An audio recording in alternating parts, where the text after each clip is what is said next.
Hundreds of feminist activists have caused chaos by blocking bridges across the UK in protest against the lack of funding for black and minority domestic violence services. The group of women gathered in Trafalgar Square 3 days before the autumn statement was delivered by the Chancellor Philip Hammond on the 23rd of November. They're expected to announce £20 million to domestic violence services. This is simply not enough.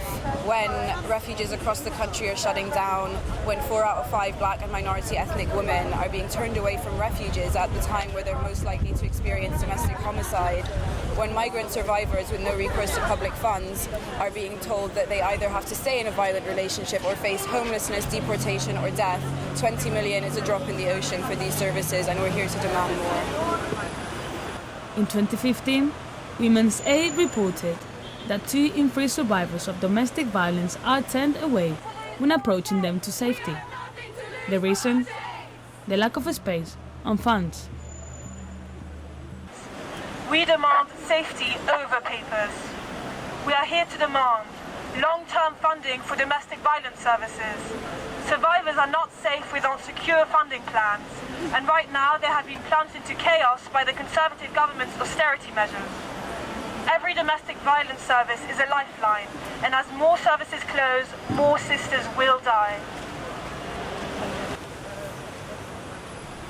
They marched to Waterloo Bridge, where they sat down for over an hour, not letting the traffic move forward. Sisters Uncut have been protesting for the same issue of funding for 2 years and will continue to fight for women's rights. The protest is over and Trafalgar Square has returned to just being full of pigeons and tourists. But the serious issue for Sisters Uncut, who were protesting here, of how much the government will contribute towards domestic violence services remains. They hope the march from here on Sunday will make Theresa May's government think again.